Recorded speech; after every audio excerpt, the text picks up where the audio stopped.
everybody. Jeff Cowan here from Jeff Cowan's Pro Talk, and I'm back with a new edition of my podcast entitled Right Service, Write Your Own Paycheck, The Path to Making Over $100,000 a Year when writing service in the automotive industry. Because at this very recording, 20% of you out there writing service in the automotive industry are making $100,000 a year or more, but that means 80% of you are not. So what are we going to do about that? Well, I think one of the smartest things you can do is to continue to listen to me, listen to my podcast, listen to the past ones, the future ones, take the techniques, word tracks, and processes that I give you, put them in play on your service drive, and you too, as an individual service advisor, will quickly find yourself in that $100,000 a year arena. And if you've not been in that arena, just wait until you get there, because boy, is it fun. Well, this week I'm going to do something a little bit different. I'm just going to answer a few questions that you've been asking me about. And here's how I've come up with this. You know, during the recent virus, there's been a lot of downtime for you guys. So I've been getting just tons of emails and texts and telephone calls with all kinds of questions. So what I've done is I've taken the 3 top questions I've gotten over the last several weeks, and I'm going to answer those for you. Now, you're going to notice as I'm answering these questions, I'm not going to assign them to any individual that lives, here or there like I normally do, because I took the top 3 questions that all of you are asking. So many people ask these questions. So let's jump into it. Number 1. Jeff, you've said in past podcasts and different things that you don't like the new technologies on Service Drive. You're not crazy about tablets. You're not crazy about multi-point inspections, texting, emailing, video, online reservations, and the like. Why is it you don't like tech? Okay, let me clear this up, hopefully for the final time. I've never said, ever, that I do not like technology on service drives. As a matter of fact, I've said the exact opposite and told you I loved it. Many times, if you go back and listen to these podcasts, if you listen to my virtual training, if you've seen me live, you've been to a workshop, watch our recordings, you've heard me say over and over that I would not work on a service drive that didn't have multi-point inspections. I would not work on a service drive that did not have emailing and texting and online reservations. I would prefer to work in a place that had tablets. I would prefer to work in a place that had video, and on and on and on. So I love technology. What you're not hearing is this. What I don't like about technology is how it's being sold to you.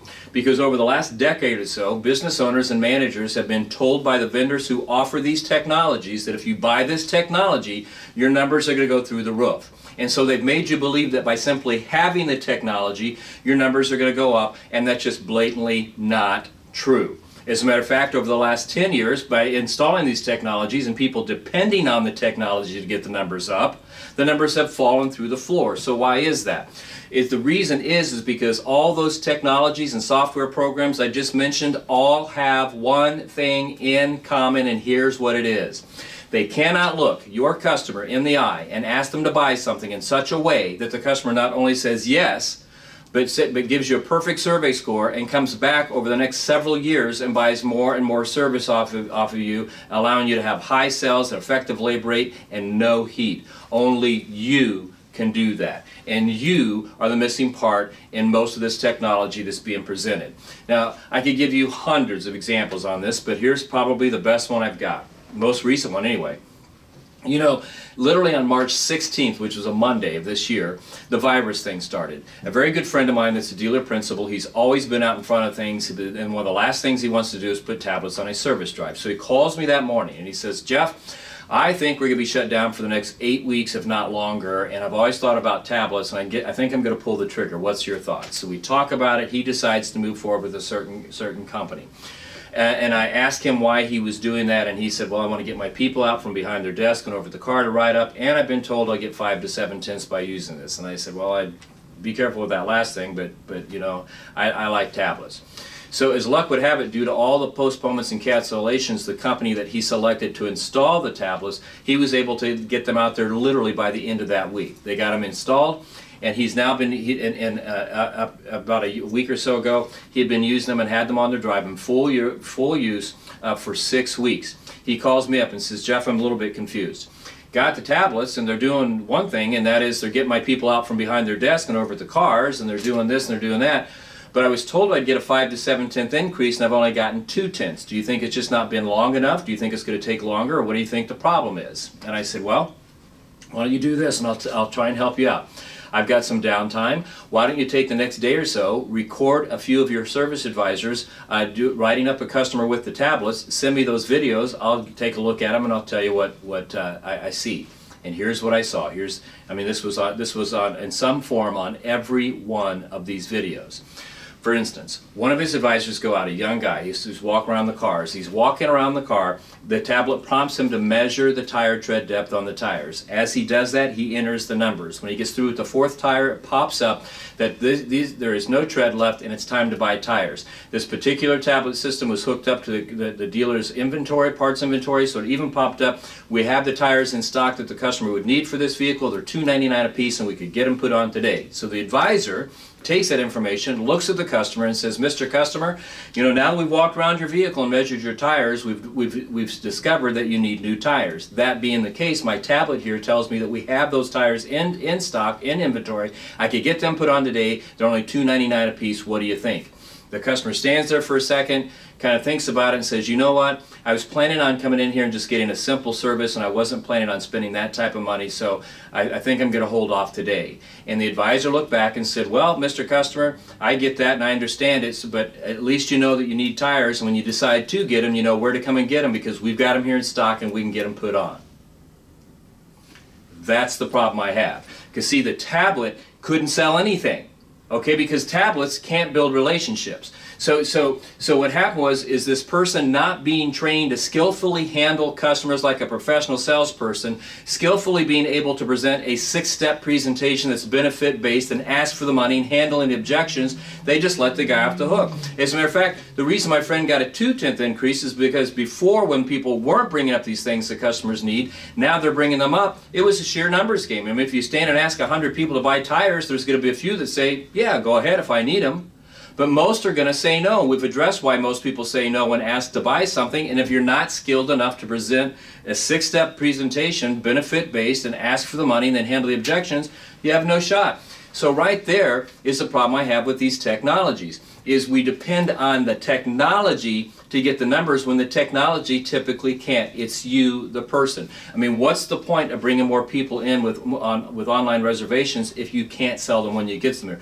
What's the point of having texting and emailing capabilities if you can't create a text and email that sells? What's the point in having video or a multi-point inspection if you don't know how to present what you find to a customer? So let me state it as clearly as I can. I love technology. I would want to work in the place that had the most technology and the most advanced technology because it would make me more efficient as a salesperson.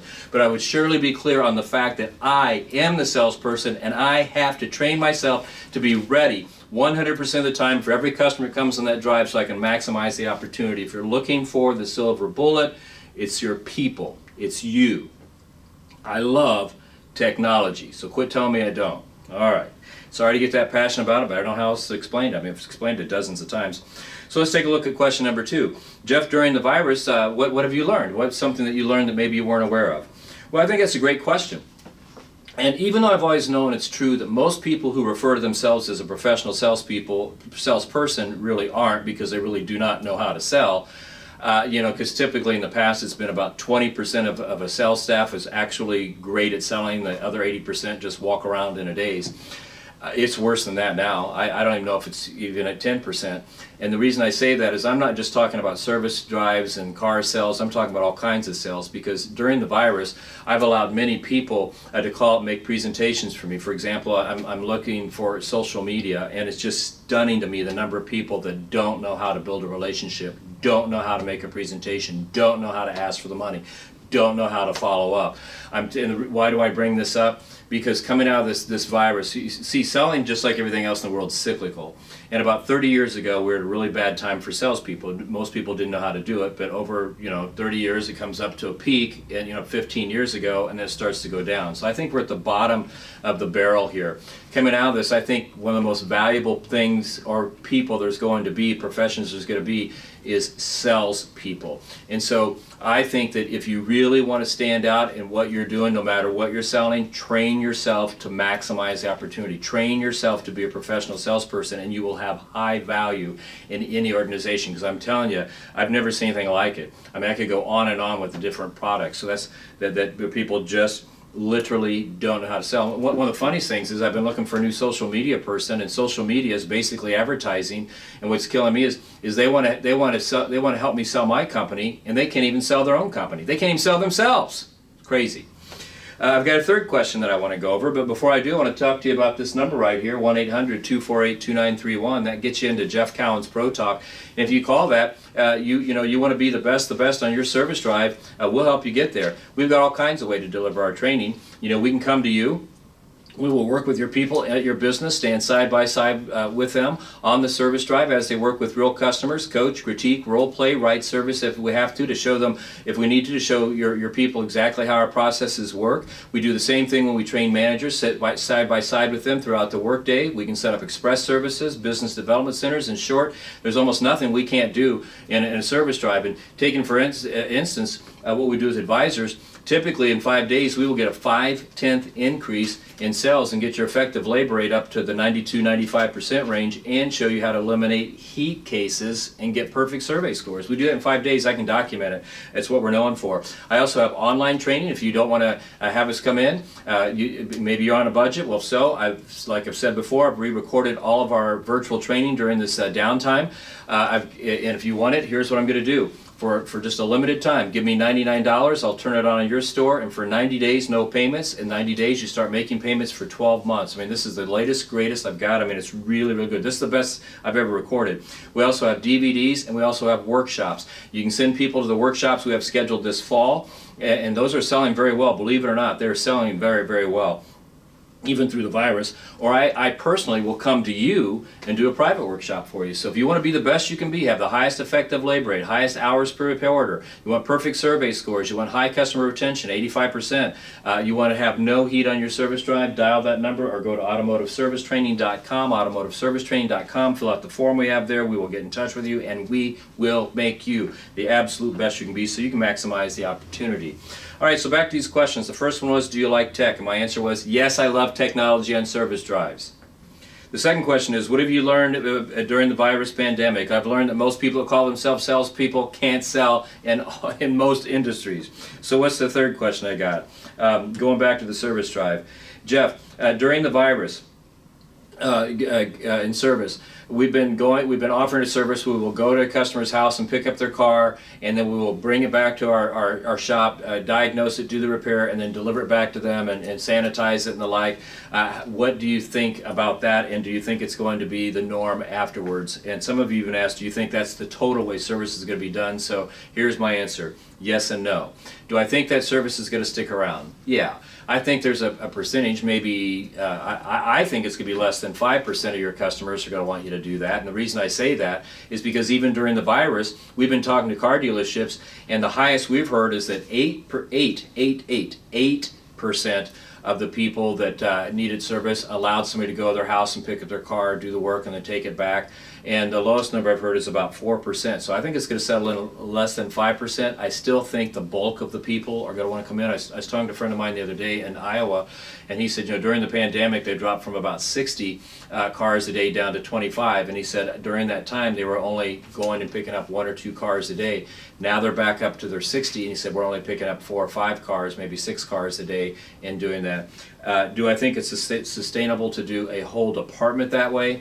I don't think so. I mean, the average service drive out there works on 50 cars a day. I mean, do you have the infrastructure to send somebody out to pick up 50 cars every day, bring them back, diagnose them, and then deliver 50 cars back? I mean, that's a big undertaking. And besides, I don't think your customer is going to want that. I think coming out of this, they're going to want to come in, they're going to want to talk to you, and they're going to want to build a relationship with you. So, yes, I think it's sustainable in the sense that you should offer it and expect maybe 3 to 5, maybe as high as 8% of your daily customers will want you to do that. But I think most of them are going to want to come in and do business with you. So, hey, hopefully these questions and the answers that I've given you have helped you out here. I mean, I think it's good information.